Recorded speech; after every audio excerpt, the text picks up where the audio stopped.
Episode 342. Can we do it? I believe we can. But must we? I suppose that's up to you. Over in this week's reissue episode, I used a recent Yankees broadcast as my springboard. With the Washington Nationals in town, Yankees radio team Dave Sims and Susan Waldman were debating the decline and fall of the Washington Senators, 1901 to 1960, rest in peace. Why did that happen, they wondered. And I shouted, "Ask me!" And as I said during the other episode, there was a time in my life when I worked closely with Yankees broadcasting, and I could have reached out and told them. And I guess the information is out there if they're curious enough, which is sort of the point. I don't mean to criticize them, but one thing I was taught way back when I was a tyke about writing is don't ask open-ended questions because someone may supply the answer. And in the case of broadcasting, if you're just sitting there on the radio saying, "It's raining, why did that happen?" then there's almost certainly a few dozen meteorologists out in the audience, those who haven't been defunded, saying, "Come on, how can you not know that?" And I find myself saying that about baseball history a lot. There was also a time, I'm not trying to blow my own horn here, so forgive me. I'm just talking about the way that I choose to go about things compared to the way other people might. And I'm not saying that my method is the best.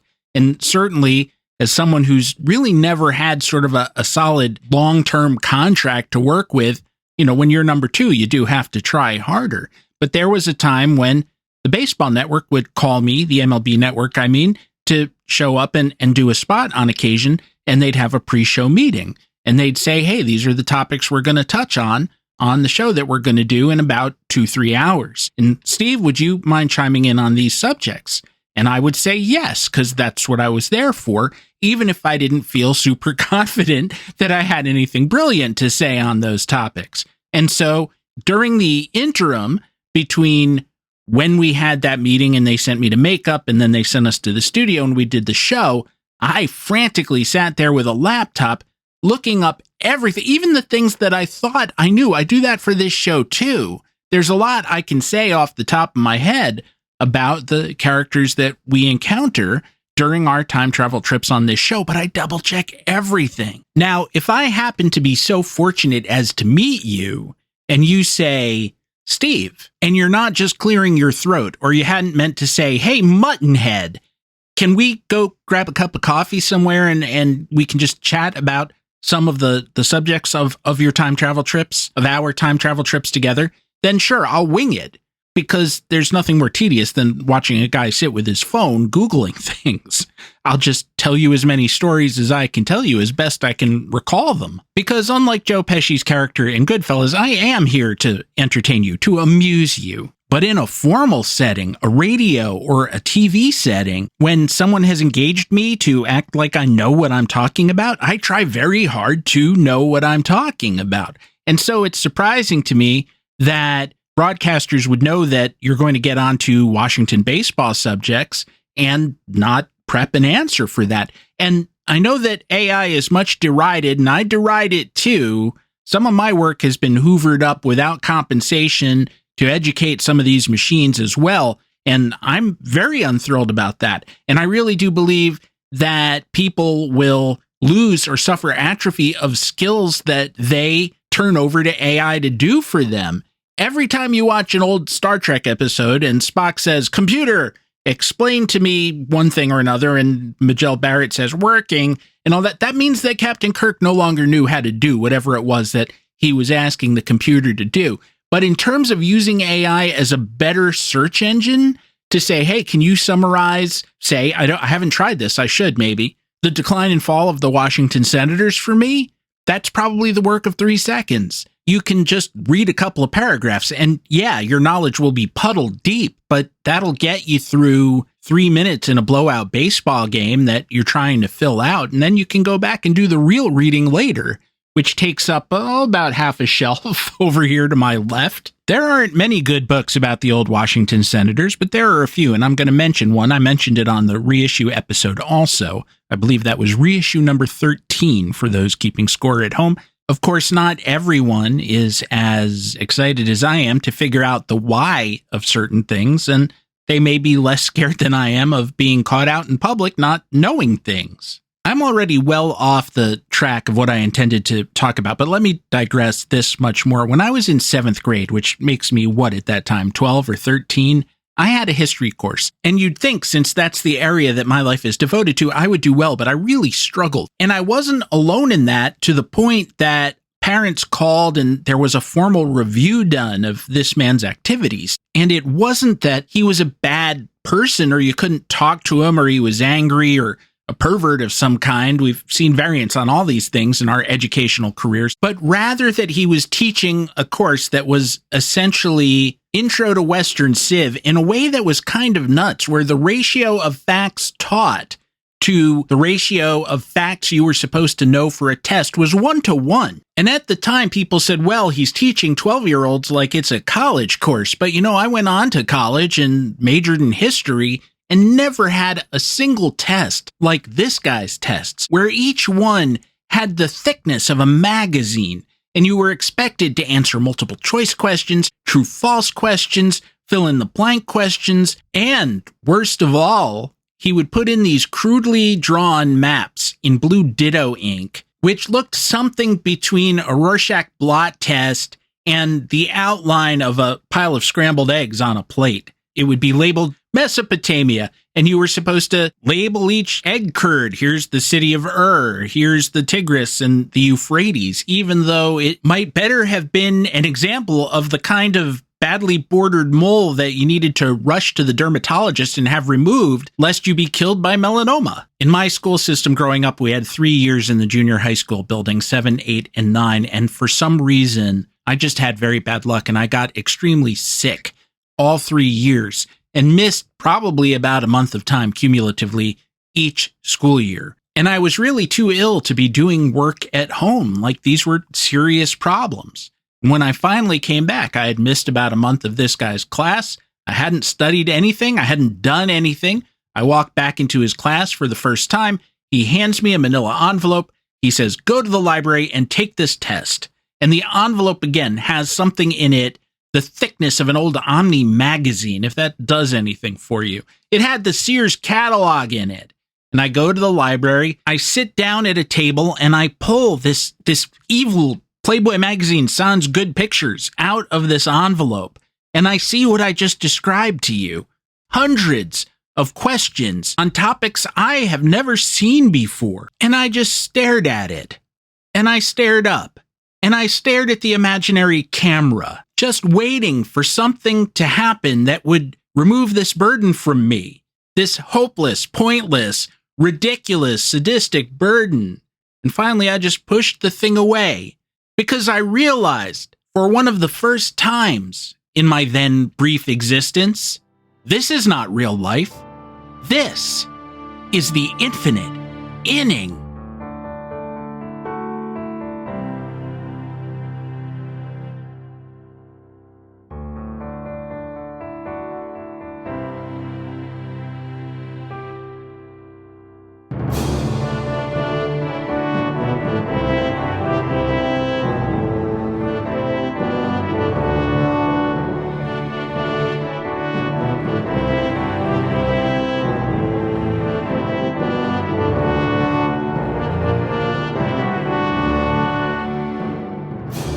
Well, hello there, and welcome back to the show, Infinite Inning number 342. I remain Stephen Goldman, your convivial host for this journey, this time travel trip taken with the express purpose of better understanding the present via a trip to the past. I hope this week's show finds you well as it finds me increasingly well, which, as we know, is always a temporary situation, but we do what we can while we can. That last segment was supposed to be entirely about the fall of the Washington Senators, but I did go off on a tangent. I reserve the right to do that. I always tell you, I have notes, I have outlines. Not every aspect of the show is extemporaneous. However, I don't want to feel like I'm reading to you. And so, though that long ago teacher might have objected to my method here, the notes are intentionally incomplete, and I allow myself room to roam, room to digress, to follow the show where the show tells me it wants to go. The other part of the show that is not spontaneous and unrehearsed, as they used to say on the old Information Please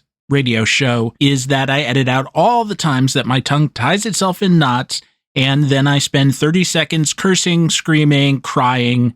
You get the idea. So we'll get back to the senators in a moment, but given the structure of the show, the way that I'm required to take ad breaks every so many minutes, it just made sense to take a moment to recollect ourselves and then return to the story after I'd had my usual chance to chat with you outside of storytelling mode. Want to hear a sad manager? In a few minutes, I am going to tell you a story that, as is often the case, has Casey Stengel in it, but he only has 3 words of dialogue. Now, this was 1942, and he was managing a bankrupt Boston Braves team.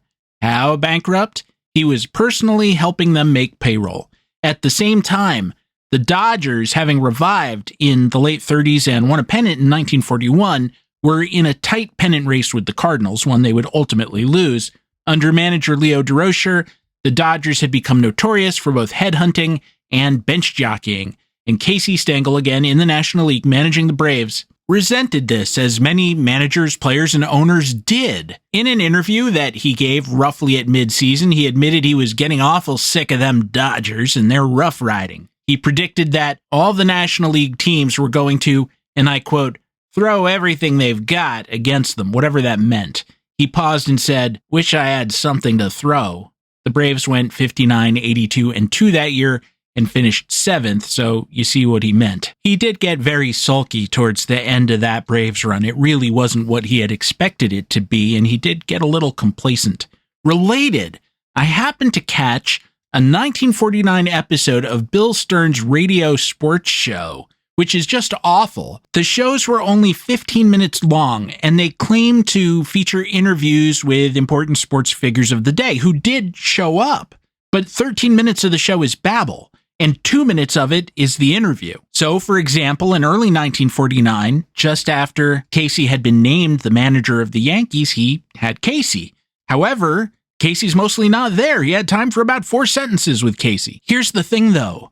One of them was a good sentence. By way of introduction, Stern said, now I bring you one of baseball's great screwballs, Casey Stengel. And the first thing Casey said was, Bill, I object to being called a screwball. And right there you have the thesis of my book on Casey, Forging Genius, except I hadn't heard that line until now. I want to put it in there. In their 120 seconds together, they do get into a story I did tell in my Casey Stengel book about an outfielder he had with the Dodgers, Frenchie Bordegaray. I tell a bunch of stories about their time together, but the one that Bill Stern picked out was about the year that Bordegaray decided to grow a mustache, which sounds unspectacular, except at that time, the fashion was that ball players were clean-shaven, and somehow Stengel felt embarrassed by the fact that he had the one mustachioed ball player since the 1890s. Stern said, so what did you do about that, Casey? And Casey said, I told opposing pitchers to throw at the mustache. And then with perfect timing, he paused and said, but it was okay. I said I would pay for the funeral. Turning to our bulletin board section, this week at Baseball Prospectus, I wrote a story called Roger Clemens, Hero of the Fatherland. And it's about as blunt as I get in the BP context. It's about the president insisting or ordering that Clemens immediately be placed in the Hall of Fame. Not elected. Democracy is for losers.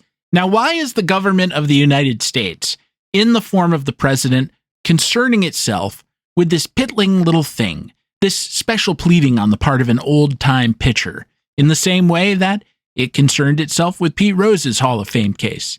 Well, it's all of a kind with everything that fascism does. And that's what I tried to explain in the story, that Roger Clemens is a means to an end.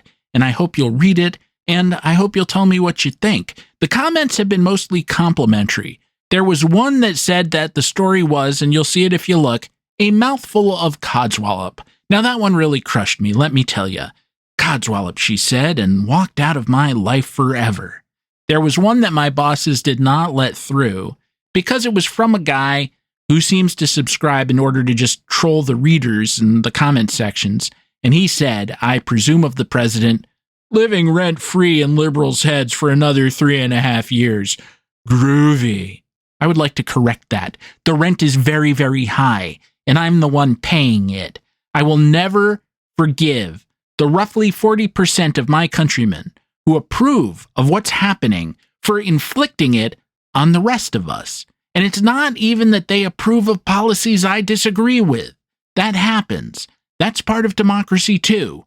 You win some and you lose a lot, and you accept that in return for all the rights you get and the stability that comes with accepting it, whatever your issue is or issues are. It's that they overthrew or disregarded a lot of great, important values and pretty much our entire history for this guy and his very odd self-defeating goals.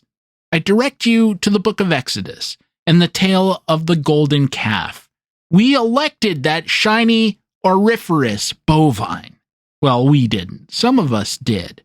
But don't pull your Bible off the shelf. Not until we've finished off this episode. And that means coming back after a break and actually doing the Washington Senators story I just promised you. I had barely begun it when I got kind of off track. And then in what is now the third act of the show, I had promised you last week a light second act, and before I gave it to you, I went off on a long tangent about history, as per usual, kind of a dark tangent. Well, this time we'll hit that beach directly for a light bit about catchers on the base paths, just some baseball wonkery, and that will arrive right after this break. Man, Xander Bogaerts broken foot, Marcus Semien broken foot, Corey Seager appendectomy? What is even happening around here? Could it be that vaccines made their bones fragile?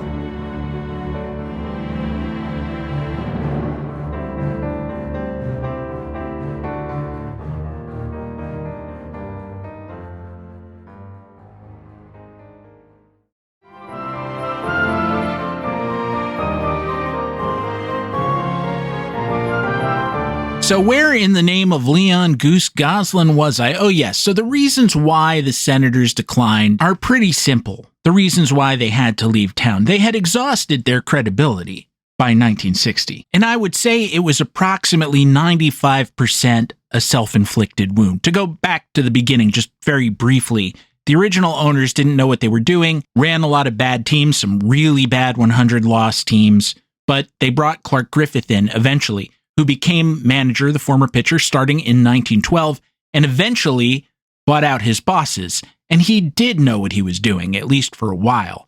His very first Senators team won 91 games, in large part because Walter Johnson was worth something like 15 wins above replacement, which is just a ludicrous total. It's like a year and a half of MVP level Aaron Judge. The Senators weren't consistent at that level, but the years of being outright miserable with regular 100-loss seasons, those were over, at least for a while. In 1924 and 1925, they won back-to-back American League pennants again. I'm not saying that the Senators were capable of knocking off the Yankees most years, the Ruth-era Yankees, because, as you know, the historical record shows that they didn't. But they were solid, winning clubs. In 24, they won the World Series against the Giants in 7 games, and in 25, they lost it to the Pirates in 7. They regrouped in that period as some of their older stars began to age out. They were never bad, again, and they started winning 90 games a year beginning in 1930, climaxing in the 1933 pennant. The Giants beat them 4-1 in that World Series. And after that, they never won again and were almost never competitive, barring a couple of fluke seasons that came about due to all the teams being shaken up by World War II. They lost 100 games for the first time in 40 years in 1949, and they did it again in 1955. And I could break this down granularly, but to save time, let's just tell instead of show this once, okay? The reasons are this. Washington was among the major smaller markets, and although the war swelled up the town a bit, they were still trailing most of the American League in population. They were never a huge draw, and Griffith, a former pitcher, as I said, didn't have the deepest pockets. As teams began building farm systems, Griffith didn't or couldn't spend the money, and the Depression came in at about that same moment, which tightened things up even further. Most famously, or infamously, he agreed to sell his 1930 MVP shortstop, also his manager, also his son-in-law, to the Red Sox for cash. That, of course, was future Hall of Famer Joe Cronin. Now, he did go all in on Cubans, white Cubans, because he had an in Cuba via scout Joe Cambria, and because Cubans were cheaper than American players. Finally, although breaking the color line would have solved a lot of problems for him, and he knew it, he wasn't particularly interested in doing that. Further, as the book Beyond the Shadow of the Senators by Brad Snyder makes clear, his hands were unclean. He was making way too much money from renting his ballpark out to the Homestead Grays to think about the issue objectively. Finally, as we careen into the 1950s, Washington became a majority black city. It isn't anymore, but it's close. And the Griffiths, I say Griffiths plural because by then Clark's adopted nephew Calvin was running things. Clark and his record-setting eyebrows getting up there in years at that point. They didn't like that. They also argued that the ballpark was out of date, which was probably true, and that the neighborhood had become dangerous, so people wouldn't come. Again, the word people doing a lot of heavy lifting there. Now, I have no way of evaluating that, given that the team was terrible and people wouldn't come for that reason. What I do know is that the claim is consistent with white attitudes in the 1950s as, quote, white flight to the suburbs became an American phenomenon we're still dealing with. The consequences being everything from the housing supply to environmental degradation. They were huge consequences. At that exact same moment, for reasons I don't quite understand, Griffith gave his assent to the St. Louis Browns moving to Baltimore, further dividing his already limited audience. And so in 1960, with Clark dead, Calvin left, and he later freely admitted that he did so because Washington had become a black city, and he said he felt that blacks would not go to baseball games, which contradicts most of the experience of the Washington Senators, which had very good adoption by the black community in Washington while the team was good. But more importantly, or as importantly, Clark died and Calvin left without even denting the color line or barely denting it. They didn't bring in their first player of color until 1954. Carlos Paula, a Cuban naturally, got a cup of coffee that year. 7 seasons, PJ, post Jackie. He played regularly in 55, wasn't very good, and so things just kind of went back to the way they were for a while until 1960 when they traded for Earl Batty, the catcher, who they acquired in spring training of the year they ceased to exist. So how do you untangle all these factors, including the team was miserable for 17 years? The market was small and getting smaller in the sense that there was the sense that the inner cities were in crisis and white flight was a real thing, and simultaneously, the Senators' ownership refused to do anything to reach out to the black community that was then inhabiting the city. Add in a decrepit ballpark, and park effects that, for most of the team's history, prohibited the club from having the kind of dramatic hitting seasons that fans wanted to come to see. And you have this kind of perfect culmination of everything that, or almost everything that could go wrong for a team aside from some kind of natural disaster. To blame the fact that the majority population in the area was black at the time seems disingenuous, cynical, and simplistic at best. But then no one ever said that Calvin Griffith was a good guy. They mostly said the opposite. I want to get into one small aspect of this, one which I wasn't aware of until I read the aforementioned book by Mr. Snyder.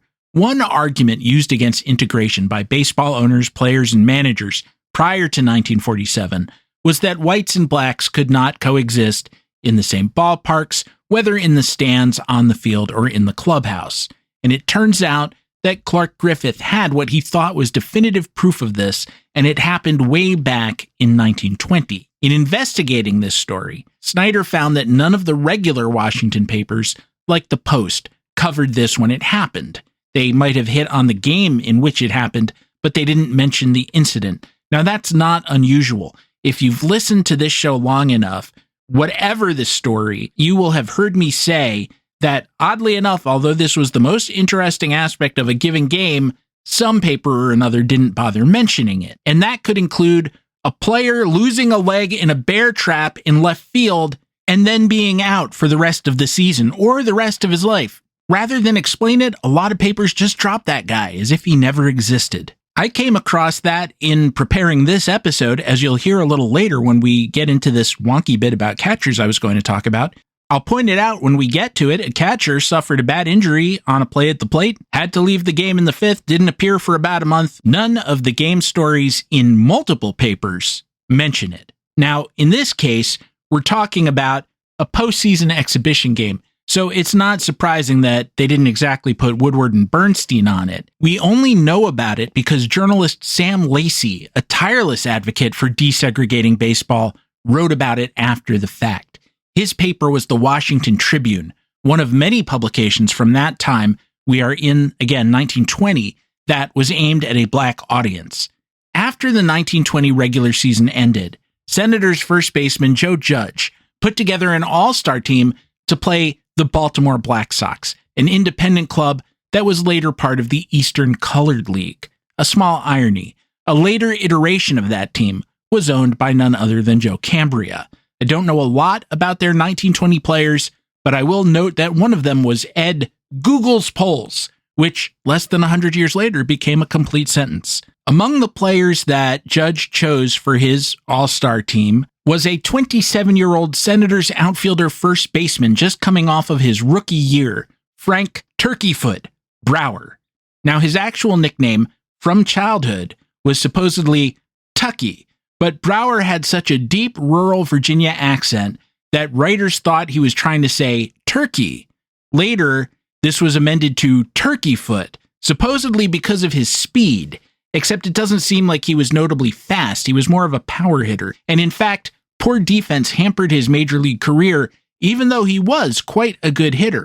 He had reached the majors as a first baseman, but Judge existing meant he got pushed to an outfield corner, and he wasn't great at that. Additionally, whereas we've seen fast players compared to cheetahs and jaguars and gazelles and the like, you have never heard one compared to a turkey, have you? Former outfielder Clyde Milan, the Senators' stolen base guy, was actually Brower's manager for some of his time in Washington. He was called Deerfoot and the Flyer, but never the Turkey or the Turkey Flyer, although the Turkey Flyer would be kind of fun. There's an amusing little side note to Brower's career that has a frisson of Shoeless Joe Jackson about it. Brower went to college at Washington and Lee University in Virginia.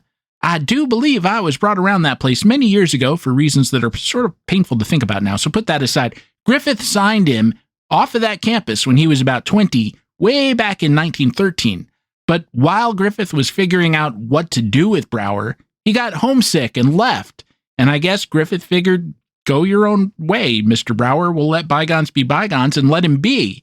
He then signed with Scranton in 1914, in the minors, and he had some success both as a hitter and pitcher over the years. He even did a little mop-up work later on in the majors and wasn't bad at all.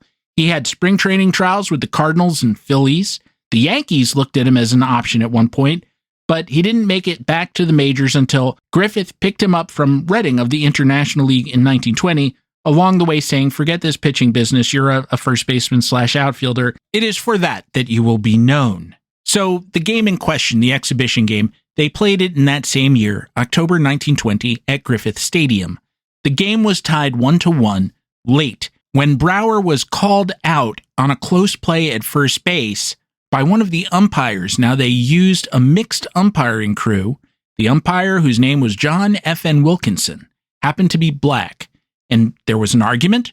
Brower shoved or punched him in the face, and at that point, there was a near riot, and Brower had to be escorted out of the park by the police. Writing about this over a dozen years later, Lacey said that fan hostility to Brower carried over into 1921. I quote, "This was not forgotten by the denizens of the right field pavilion, despite the fact that the 6 months off-season, from October to April, had elapsed between the time of his act and his next appearance on the local field.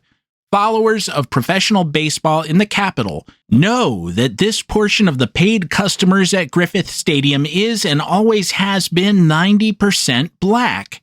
It did not take Brower long to realize that the reception tendered him by those who support and goodwill right fielders try to cultivate was extremely cold. The popularity of this rookie upstart was diminished. He had himself dimmed the pathway to probable stardom. The influence of the right field stands on the rest of the park is great, and before long, Brower, by now just another performer of mediocre ability, was in general disfavor. It was, then, probably a coincidence that ere the end of the season arrived, he had been shipped to Toronto of the International League, his one and only major league chance gone. Now, in this last, Lacy was inaccurate, and it's easy to figure out that he was. Brower was not sent to Toronto. He never played there. He stuck in Washington through 1922, then was traded to Cleveland in return for outfielder third baseman Joe Doc Evans of Mississippi. He was called Doc because he had an honest-to-goodness MD. It was a bad trade for Washington in that Evans, who had to be talked out of retirement, there was a lot more money to be made in medicine. He couldn't really hit. He had a fluke .349 season in part-time play for the World Series winning Cleveland team in 1920, but that was just a small sample. He was attractive to Griffith because he was right-handed and he wanted to balance the lineup, and also, whereas Trespicer had used him as a left fielder in Cleveland, he had come up at the hot corner, and Griffith needed a third baseman as well. There was previously some chicanery with Jumpin' Joe Dugan that I've talked about in a previous episode. The Senators no longer had him. And what's interesting here, as I said earlier, a problem for the Senators in attracting an audience was the severity of the park. And the player who eventually solved the Senators' third base problem for most of 20 years was Ossie Bluege, who we've talked about before as well. The same year that Griffith traded Brower to get a third baseman, Bluege came up from the minors. He was primarily a glove man. In a good year, he'd hit .290 and take some walks and kind of scrape being league average, but mostly he didn't do that. He hit only 43 lifetime home runs, and the whole reason I bring this up is that Griffith Stadium was such a tough park that he hit 36 of them on the road. Brower, meanwhile, hit very well for Trespicer, averaging .284, .401, .502 over the next 2 years. He started at first base in the former season, and he was fine. I mean, those averages are good, but Cleveland made a big trade for first baseman George Burns, who was superficially better because he was a .300 hitter. Cleveland had had him before and then traded him out to the Red Sox for Stuffy McInnes and regretted it. And they were right, that trade is low-key one of the worst in Cleveland history. Bringing him back might have scratched an itch or salved a wound, but in reality, Burns wasn't nearly as good at getting on base as Brower was. This was, by the way, as the rules say, we must always specify the AL George Burns, Burns the lesser, rather than the NL George Burns, the giant leadoff hitter who was actually very good, or Nathan Birnbaum of Burns and Allen and Oh God fame. After Burns was reacquired, Brower was given a chance to win the right field job, but Speaker chose a different player, Homer Summa, who had a great name, but was kind of the same deal as Burns. He could hit .300, this at a time that a lot of hitters did hit .300, but he never got on base, or rarely compared to a more patient player. And only then did Turkey Brower's major league career come to an end. He went off to the San Francisco Seals, continued to hit very well, and played in the minors through 1929, when he was 36. That he suffered some sort of dramatic consequence, or any consequence, for punching a black umpire in the face seems like it was wishful thinking on Sam Lacy's part. Maybe he was feeding red meat to his audience. The departure of Brower will be keenly regretted by fans of the Capitol, with whom he has been a prime favorite since he was purchased from the Reading Club in the summer of 1920, wrote the Washington Evening Star after he was traded away. Now, there is some mention around that time that Brower had asked to be traded, so is it possible he felt so disliked that he had no choice but to leave? Sure, but he could have asked for a trade for any number of reasons. If indeed he had asked to be traded at all, no, the real consequence, the only consequence of this incident in which he punched a black umpire was that it solidified Clark Griffith in his opposition to racial mixing on the field, something he never allowed in his stadium again. You'd think that Lacy would have known better, and he probably did realize that when it came to racial relations in 20th century America, the only place the punishment fit the crime, well, I've already told you once in this episode, but there's no harm in saying it again, was in the infinite inning. We'll take a quick break and then wrap the show with some fun with catchers. Woohoo!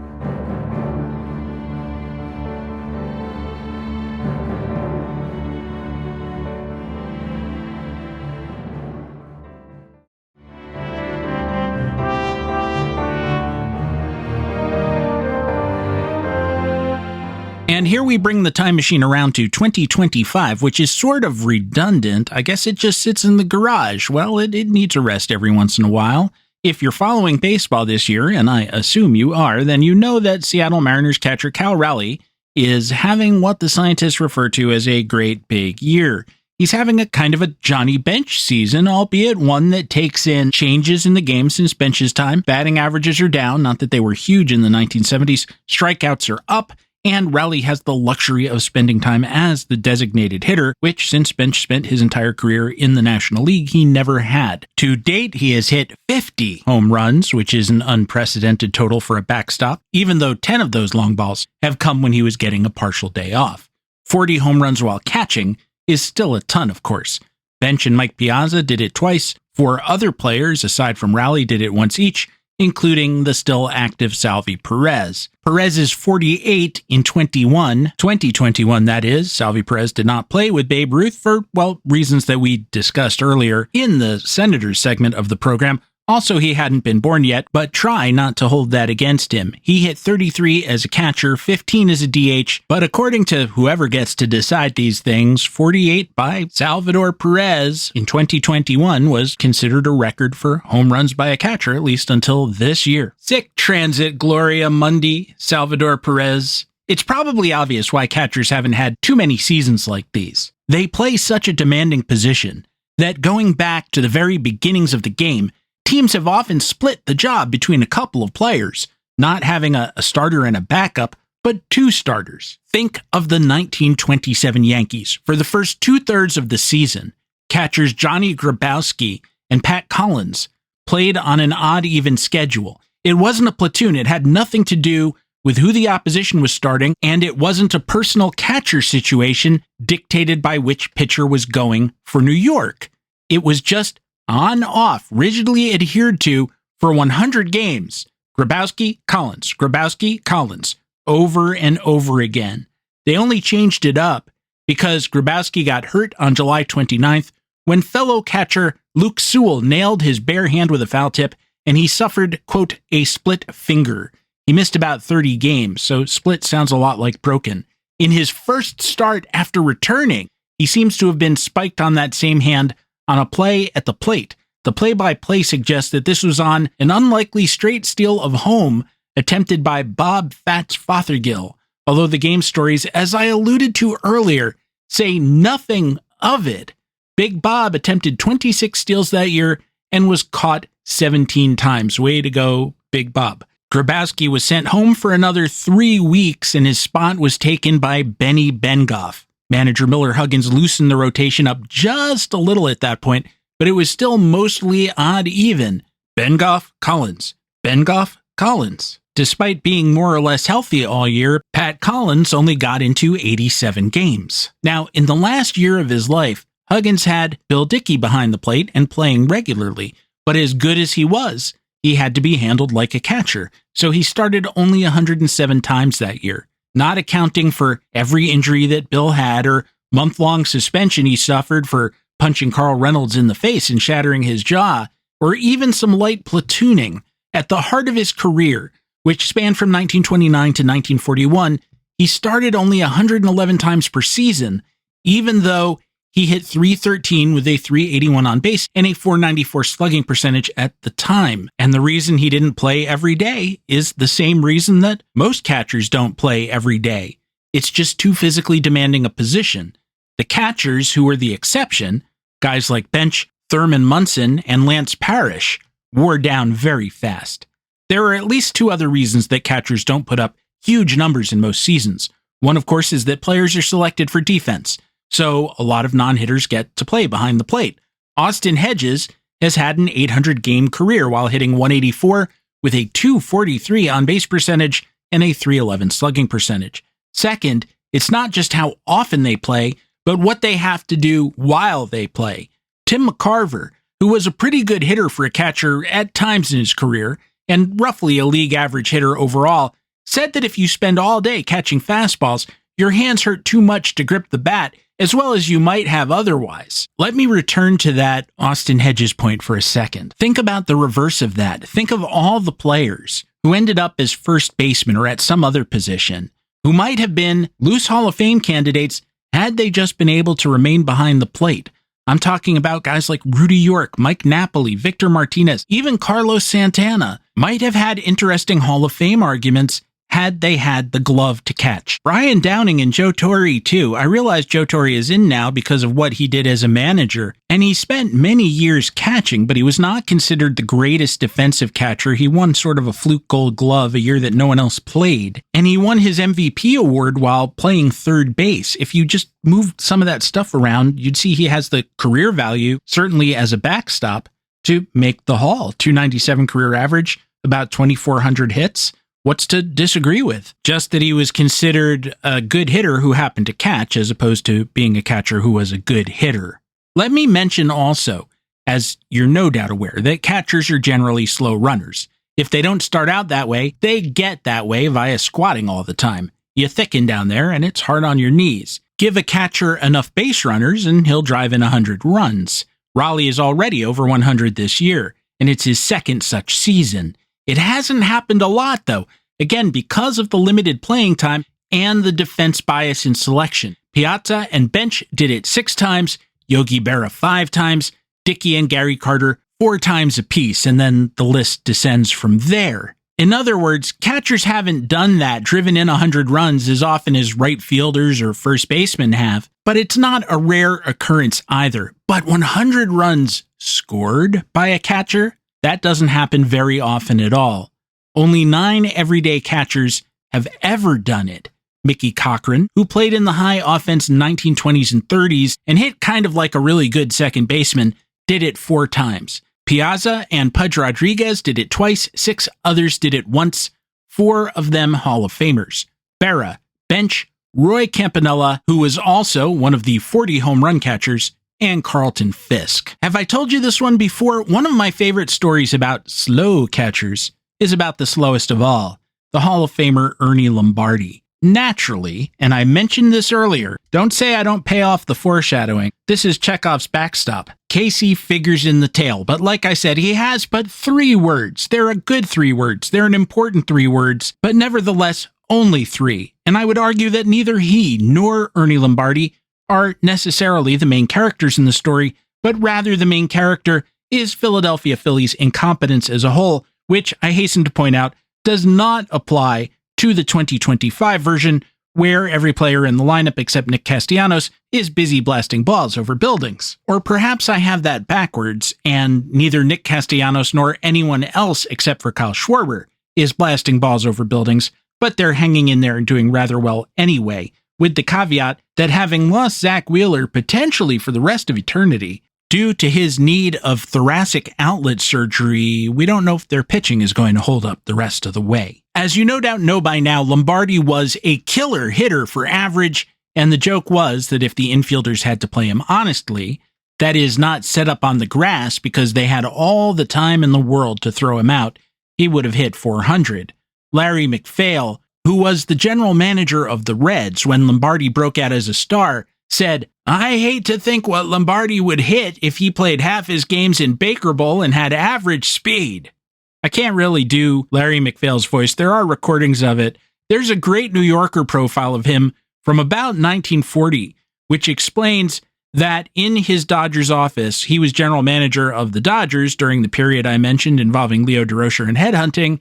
He had a mounted moose head on the wall, and that sometimes McPhail would stand beneath the moose head while talking to someone, and that observers found the effect very disconcerting. Putting the moose part aside, we can kind of answer his point. While we can't know what Lombardi would have hit if he had any foot speed at all, and we can't know what he would have hit had he played in the Baker Bowl as a Philly of the period, and thus not been able to hit off of Phillies pitching, but we can say that he got 212 plate appearances in that park and hit .387 with a .425 on base percentage and a .518 slugging percentage. He really was that slow. He couldn't beat out a double play grounder to save his life, as evidenced by his hitting into all the double plays, as many as 30 in a season. He led the league virtually every year he was a regular. The 30 came in 1938, the year he won the National League MVP, which describes a lot of the MVP votes in a nutshell. He had led the NL in batting average at .342, unusual for a catcher then and now. That's why he won it, but he wasn't necessarily that effective an offensive player. The center of his career was the 10 years he spent with Cincinnati, and then after that, he drifted around a little, as veteran players tend to do. He had an off year in 1941, hitting only .264, and the Reds just outright sold him to the Braves. He was going on 34, so the Reds probably felt safe in assuming that his career was in its sunset years. As I said back when I last talked about Lombardi, circa episode 199, even if he wasn't washed up at the time, and he would prove not to be, certainly he wasn't getting any faster. There was also some animus between him and the Reds general manager at that point, Warren Giles, due to some hostile salary negotiation. Giles also figured his offense was no longer offsetting his defense. He more or less said that. Lombardi was a big guy with huge hands and he could definitely throw, but he led the NL in pass balls 9 times because his lack of speed meant that he also wasn't nimble and he couldn't get off his haunches fast enough to corral those pitches in the dirt. The Reds wanted to replace him with Raleigh Hemsley, who wasn't half the hitter and in fact averaged .113 in 36 games that year before they dumped him out to the Yankees, where he did a lot better, and I believe we've talked about that in the past too, but he was a much better receiver. In acquiring Lombardi, the Braves were trying to do exactly the opposite thing. Their catcher was Ray Barris, who had just hit .201, .247, .247 in 120 games. If you know the family and believe his name was pronounced Ray Barris, let me know. I've never heard it pronounced. This is my best guess. It's either Ray Barris, Ray Bears, or Ray Bears, which sounds like something out of Buck Rogers, and if it isn't, it should have been. Wilma, those Ursines are brandishing their ray guns in an aggressive manner. I have a bad feeling about this. Better quit and get a snack. By any other name, Ray Bears was Austin Hedges Mark I, or Maltine Maldonado, or Jeff Mathis. It's not bad to have that guy, but the Braves wanted to squeeze more juice out of the position, and as it turned out, Lombardi still had some good hitting left to do. In fact, he won his second batting title at .330. He played only 105 games, but was deemed to have met the qualifications at the time, and like all Braves, he did most of his hitting on the road. After Lombardi was traded to Boston, a Globe writer wondered if he would have to run out more triples than he was typically given to, given the big outfield in Boston. Lombardi averaged about 1 triple a year, and it's a fair assumption that an outfielder broke a leg on the play. Actually, in 1932, when he was playing in his first season as a regular, he hit 9 three-baggers, 8 of them at Cincinnati's Redland Field, and I wonder if there was some sort of park effect involved there, like a doghouse in the left field power alley. And the pitch. Lombardi lines another shot into left. It's in the power alley. He could run off. It's into Bingo's doghouse again, and there's just no way for Red Worthington to fish it out of there without losing a hand. That Bingo is vicious. Big park or not, Lombardi went sans triples in 1942. He had just 2 more to go in his career, which lasted into 1947. He did, however, steal a base. By process of elimination, this could only have happened at Braves Field against who else, as I told you, the Phillies, on May 9th, 1942. It was the bottom of the 8th inning. The Braves were up 5 runs to 2, so there wasn't that much at stake. The catcher for the Phillies was journeyman Ben Warren. The pitcher was a very special player named Earl Naylor. Naylor was the bizarro Shohei Ohtani. I feel like I could make a meal out of this guy, so I'm probably doing the show a disservice by throwing him away here. But he played both center field and pitched, even though he couldn't do either. As a hitter, he averaged .186. As a pitcher, he went 0-5 with a .612 ERA. Lombardi walked to lead off the inning. As the next batter got set in the box, true story, Braves manager Casey Stengel The guy who objects to being referred to as a screwball shouted, "Steal it, Lom!" And Ernie Lombardi lit out for second. True story, all the Phillies were so stunned they didn't know how to react. In a subsection headed, "Yes, Virginia, Lombardi stole second," the Boston Herald reported, catcher Ben Warren was so entranced by the spectacle that he lost sight of second base and heaved the horse side into center field. Taking a deep breath, Lom jibed at a 60-degree angle and was barging in the general direction of third when center fielder Ernie Coy, also staring in astonishment, allowed the ball to trickle between his legs. So there was nothing for our new whippet, see, whippet, not turkey, to do but to take another deep breath at the far corner and continue home. There wasn't even a close play at the plate. Lom beat the ball home by more than his nose, which is simply a short way of saying that he won the race around the paths, going away. Now, Lombardi never scored 100 runs in a season. He never came close. The big man with the bigger nose topped out at 60 runs scored in 129 games. Now, neither has Cal Rowley. However, as he's already scored himself 50 times on the season, he's already crossed the plate 88 times. Will he become the 10th catcher to score 100 runs in a season? A true rarity? Stay tuned. By the sacred memory of Minerva Pius, we have come to the end of another show. Should you or your cat wish to follow me on social media, you can do so at stephengoldman.bsky.social. You can also write us, by which I mean me, at infiniteinning@gmail.com. And for reasons I don't care to excuse right now, the Facebook group still stands. Simply go to Facebook, search on Infinite Inning, bang, you're there. Should you wish to support the show, as so many of you already do, and I greatly appreciate it, please go to patreon.com/The Infinite Inning, gear of a rudimentary kind, available at the-infinite-inning.creator-spring.com. Original soundtrack available gratis at casualobservermusic.bandcamp.com. Finally, should you find yourself with the proverbial moment to spare, go to the podcatcher of your choice, rate, review, and subscribe. And if your podcatcher doesn't let you do those things, as Frederick Douglass said, agitate, agitate, agitate. Wow, we're moving right along here for one of my credit segments. Our theme song, which you are hearing now and have been listening to throughout the episode, is called The Infinite Man. It was a co-composition of myself and Dr. Rick Mooring, who asks, who the hell is Medea Papyrus, or whatever it was that you just said? I'm really getting sick of you. Sometimes I think you're just purposely obscure. What was she, the bathing suit model who posed for Nasa McMain on a McCall's cover in 1926? Well...